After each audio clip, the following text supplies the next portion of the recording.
Olá, pessoal. Bom dia a todos. Bora então dar continuidade ao nosso estudo, ao nosso curso de eletrocardiografia básica. E agora iremos falar sobre as derivações unipolares e bipolares. Vamos começar primeiramente comentando sobre a formação das derivações unipolares. Como o próprio nome diz, as derivações unipolares, elas analisam somente um único polo que o eletrodo ele é posicionado e que dará para a gente uma deflexão ou negativa ou positiva de acordo com o posicionamento e a região do eletrodo. Então, aqui, um exemplo, por exemplo, o terminal AVR. AVR de Wright. Então, ele é posicionado aqui, o eletrodo vermelho do lado direito do coração, tá? Então, ele irá analisar essa área específica do coração. Então, é uma derivação unipolar. Já a somatória de duas derivações, de dois terminais, dão origem às derivações bipolares, que é a junção de dois polos. Por exemplo, AVR, terminal AVR de Wright, mais AVF de foot, então posicionado na perna. Então, dará para a gente a derivação D2. Né? Lembrando que a derivação D2, lembra que a gente tinha comentado da despolarização e é o sentido de nó sinoatrial, atrioventricular até o lugar de maior massa, que é o ventrículo esquerdo. Então, dará para a gente a presença de uma deflexão positiva. Então, é analisado desse sentido aqui, o polo negativo para o polo positivo. Então, essas são as derivações bipolares. Nós devemos analisar essas derivações, fazer uma analogia como se fossem várias câmeras posicionadas no organismo do animal, no corpo do animal, na qual cada câmera dará para nós uma informação importante do que está acontecendo com o coração, tá? Então, como se fosse várias câmeras em vários terminais, pegando ângulos diferentes no coração. Então, aqui nós temos o triângulo de Einthoven. Né? As derivações foram criadas por Einthoven, na qual nós temos a formação de D1, D2 e D3, que são as derivações bipolares, né? Ou seja, a somatória de dois polos. Então, aqui no triângulo de Einthoven, podemos observar D1, somatória de AVR mais AVR. Então, ela vai pegar este sentido aqui do coração. D2 vai pegar este sentido aqui, somatória de AVR mais AVF. E D3 vai pegar a somatória de AVL mais AVR. Tá? Então, aqui no esquema ao lado, podemos observar o posicionamento dos eletrodos, dos terminais. Lembrando que os eletrodos vermelho e preto sempre ficam no lado direito do coração. Tá? Então, aqui, AVR, vermelho, o terra, tá? Que independente de posicionar ele ou não, o traçado eletrocardiográfico será lido. O terra, ele é mais para diminuir artefatos, né? Interferências externas. Já o amarelo é o AVL, de left, do braço esquerdo. E já o verde, ele é AVF, de foot, então da perna esquerda. Tá? Para ficar mais didático para os senhores, lembrando que vermelho e preto, Flamengo sempre do lado direito do coração e Brasil do lado esquerdo. Cores claras sempre vêm em cima e cores escuras logo abaixo. Tá? Então aqui eu iria explicar resumidamente como que há a formação das derivações. Por que uma ondinha, por exemplo, aqui na D2 está positiva e aqui analisando a VR é negativa. Né? Então depende muito do vetor de despolarização, ou seja, é o sentido que a gente está lendo o polo, a polaridade, se é de negativo para positivo, de positivo para negativo, tá? Então aqui, por que que essa onda D1, ela é positiva, mas só que ela é menorzinha, né? Porque a D1, lembra que é o somatório de AVR mais AVL? Então, ela vai pegar esse sentido aqui, o sentido mais medial do coração. Lembrando que o vetor de despolarização está nesse sentido, do polo negativo para o polo positivo. Então, ela desvia desse vetor de despolarização e por isso que ela é mais pequenininha. A gente vê um QRS mais pequenininho. O D2, olha o QRS grandão, onda P positiva. Porque justamente ó, pega o sentido do vetor de despolarização, del ventrículo esquerdo, que é o lugar de maior massa, como foi demonstrado nas aulas anteriores, tá? Já a D3, ela vai pegar outro sentido de despolarização, tá? Então, ela vai pegar aqui do polo negativo pro polo positivo e ela vai meio que desviar aqui do vetor de despolarização. Então, por isso que ela é positiva, mas só que ela desvia um pouquinho ali do vetor, tá? Já na AVR, o que que a gente vai observar? O sentido é ao contrário. Então, aqui tem o terminal AVR, então o sentido vai ser do negativo para o positivo.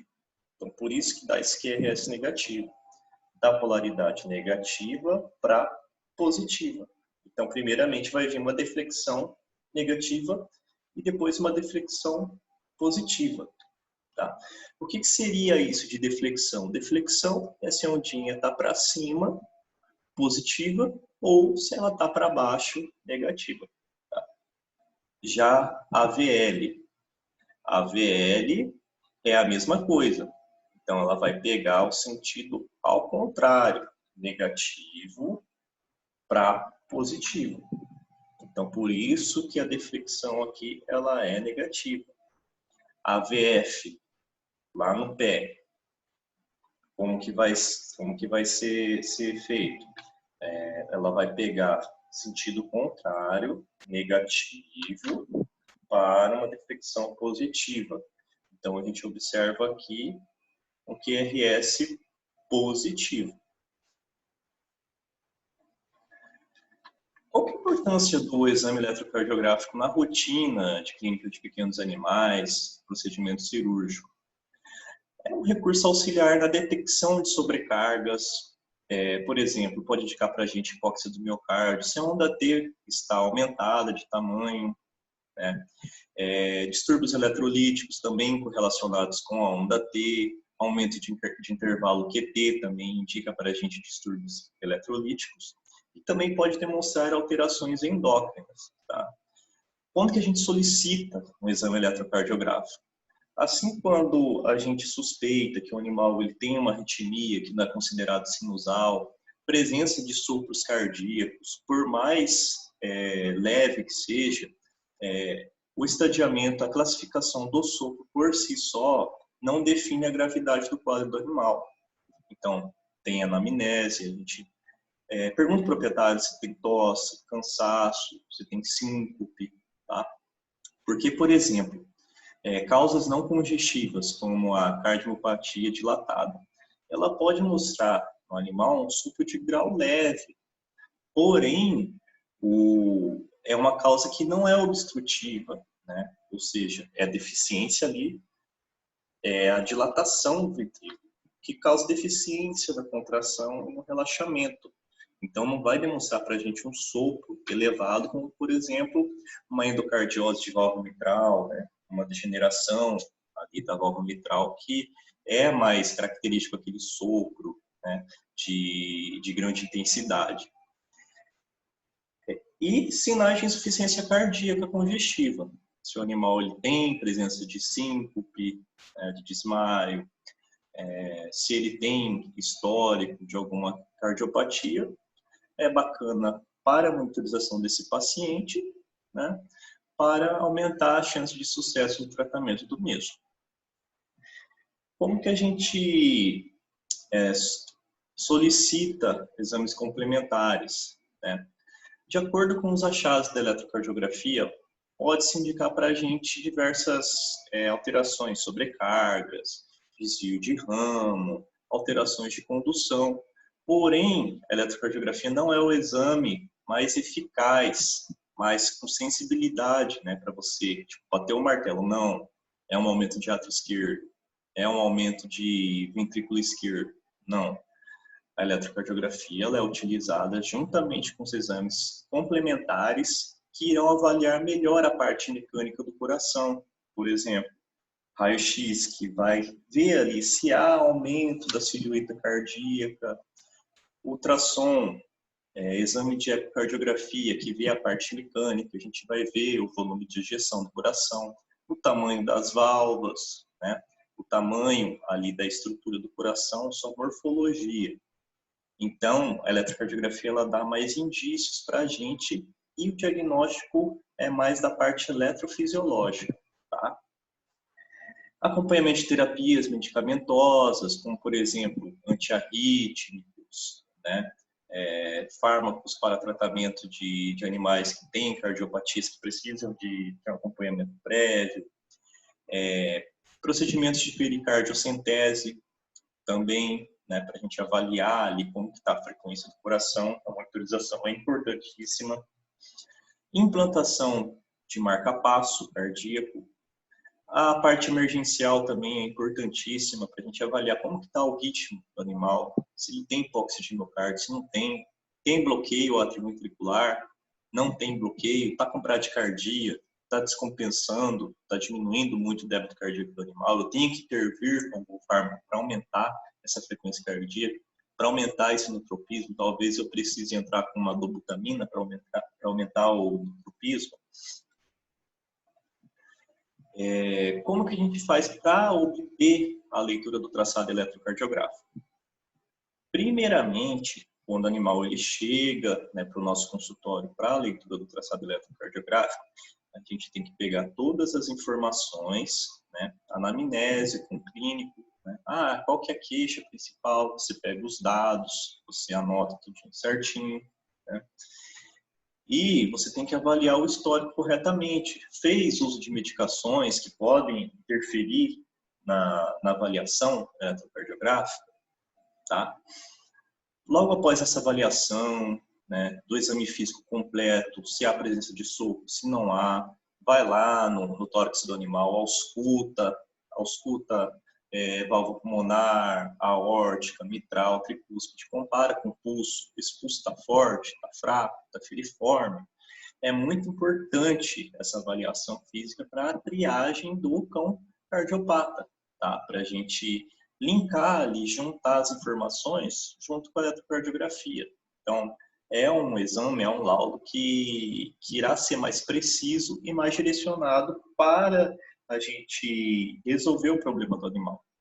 Então, logo após essa anamnese, essa triagem, a gente, primeiramente, tem que tirar todos os objetos, coleiras, metais que podem interferir no traçado eletrocardiográfico, tá? E esses materiais, ele causam interferência e, inclusive, podem confundir a gente com ondas com alterações que não eram para estar presentes, tá? Então, isso pode interferir no laudo. Segunda etapa, os membros, eles têm que ser mantidos perpendiculares ao corpo, então a gente vai deitar o animal em decúbito lateral e não pode haver contato entre eles. A gente sabe que na prática não é sempre assim que acontece. Às vezes o animal ele é muito agitado e ele fica muito nervoso quando você deixa ele em decúbito lateral. Então, nesses casos, você deixa o animal mais à vontade, né, para fazer a realização, a obtenção do traçado eletrocardiográfico. Tá? Terceiro passo, os eletrodos serão posicionados em posição distal ou proximal ao cotovelo e sobre o joelho. Tá? Animais que são muito agitados, é interessante a gente colocar em posição para cima aqui do cotovelo, tá? Porque é um local que causa menor interferência. Se a gente colocar aqui, perto aqui dos gradis costais, se o animal está muito taquipneio, isso irá conferir muita interferência para a gente no traçado, né? E talvez a gente não iria conseguir avaliar corretamente aquele traçado de acordo com o tanto de interferência que tem. Tá? Logo após posicionar os eletrodos, a gente tem que umedecer esse eletrodo com álcool 70, tá? Em todas as extremidades, ver se o jacarezinho, se o eletrodo está bem encaixado, tá? Deixa o animal tranquilo para a obtenção do traçado. Então, aqui é uma imagem ilustrando o posicionamento dos eletrodos, tá? Aqui os terminais, amarelo e verde, vermelho e preto, tá? Aqui as derivações unipolares e bipolares e as derivações horizontais ou pré-cordiais, tá? Então, o vermelho e preto do lado direito, lembra do Flamengo, sempre do lado direito do coração, amarelo e verde do lado esquerdo, cores claras em cima e cores escuras embaixo. Como a gente faz a análise do traçado eletrocardiográfico? Né? Então, primeiramente, a gente tem o laudo a análise eletrocardiográfica na tela. A gente tem que observar nas derivações D1, D2, D3, AVF, se há presença de onda P. Tá? De maneira geral, a gente avalia D2, se há presença de onda P, é um ritmo que é sinusal. Tá? A gente avalia se a morfologia das ondas P está constante, se não tem alteração da voltagem, se ela não está negativa, tá? Porque se tiver alteração na morfologia, indica para a gente um ritmo de marca-passo migratório, ou seja, o estímulo acontece ali no nosso sinusal, mas só que tem horas que ele acontece em outros lugares ali, ao lado, tá? Em vias que tem o potencial para estar despolarizando. Tá? Não necessariamente o marca-passo migratório seja algo considerado patológico, grave. Tá? Normalmente é normal se encontrado ocasionalmente. Tá? Então a gente analisa o traçado eletrocardiográfico para ver se há presença de algum batimento anormal, algum complexo ventricular prematuro, por exemplo. A gente tem que ver aquela morfologia, onda P, complexo QRS, onda T bonitinha, compassado, tá? Observar se há presença de arritmia sinusal ou se é uma arritmia não sinusal, que é uma arritmia patológica. Observar a frequência cardíaca do animal. Está uma frequência cardíaca muito baixa, está uma frequência cardíaca muito alta, ele está muito agitado, ele está com mucosa cianótica, o TPC está maior que 2, então tudo isso é importantíssimo para a nossa avaliação. Tá? Logo após essa avaliação macro, é importantíssimo a gente realizar a gravação do traçado. Tá? A gente utiliza o sistema TEB. Então, a gente tem lá no lado direito, a gente coloca a gravação e eu costumo gravar em 2 minutos, para depois analisar, para ver se há alguma presença de arritmia, né? Algo desse tipo. E a última etapa, a mensuração do tempo e amplitude das ondas. O tempo, a duração e a amplitude é importantíssimo para a gente avaliar se o animal ele tem presença de sobrecargas atriais, sobrecargas ventriculares, tá? Se há ali diferença nos intervalos PR, QRS, QT, isso pode dar muita informação para a gente, por exemplo, se o animal tem desequilíbrio eletrolítico, se ele está com hipóxia, se ele está com bradicardia, tudo isso auxilia a nossa avaliação. Então aqui nós temos um traçado eletrocardiográfico com as derivações verticais, ou seja, as unipolares e bipolares. Aqui então, D1, D2, D3, AVR, AVL e AVF. Aqui nesse traçado, a gente observa que não tem presença de citimia, de bloqueio atrioventricular, de complexos ventriculares prematuros, tá? Então, primeiramente, vamos aqui na D2. A gente avalia para ver se há presença de onda P. Ó, morfologia de onda P, há presença de onda P, complexo QRS, onda T. Então, é um ritmo que a gente já classifica como ritmo sinusal, tá? Não há presença de arritmia, aparentemente nem arritmia sinusal, sempre avaliando o intervalo RR, intervalo RR constante. Então, é um ritmo sinusal, tá? D1, D2, D3, AVF, presença de onda P, QRS positivo, D1, D2, D3 e AVF. Então, é um animal que aparentemente no exame está com os parâmetros normais, não tem desvio de eixo posicionado à esquerda, que é normal, não eixo vetorial. Então, tudo ok, tudo beleza, tá? Outro exemplo, a gente vem aqui e avalia a presença de onda P, tá? A presença de onda P, precedido de complexo QRS e onda T em D2, D1, D2, D3 e AVF, sem presença de arritmia, sem presença de outras disritmias, intervalo PR constante, intervalo ST também constante. Então, é um ritmo que é considerado um ritmo sinusal, ou seja, um ritmo normal, sem alterações eletrocardiográficas. Tá? Então, após essa avaliação macro, a gente observa, a gente faz depois a mensuração dos segmentos, ou seja, do tempo que está acontecendo a contração de átrio, a contração de ventrículo, relaxamento de ventrículo, tá? Isso pode dar informações valiosas para a gente. A nossa rotina, a gente utiliza o sistema PEB, tá? Então, aqui é uma derivação que está a 50 milímetros por segundo. A gente vem e avalia os intervalos. O intervalo P, intervalo PR, QRS e QT. O intervalo P, o aumento de duração de onda, pode estar correlacionado, por exemplo, com uma sobrecarga atrial esquerda. Lembra que o estímulo surge ali do nosso sinusal, aí depois ele passa de átrio direito para o átrio esquerdo. Átrio direito está correlacionado com o tamanho, o aumento de onda, tá? E a duração está relacionada com sobrecarga atrial esquerda. Então, se há um aumento dessa duração de onda, pode ficar para a gente uma sobrecarga atrial esquerda. Iremos falar numa aula específica para essa parte de sobrecarga atrial esquerda e ventricular, tá?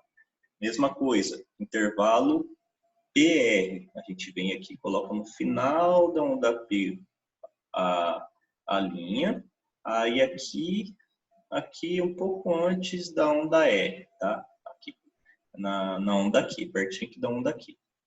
Esse intervalo PR é importante para ver se não há atraso da condução do nó sinusal para o nó ventricular, ou seja, de contração e relaxamento de átrio e estímulo para o ventrículo também trabalhar.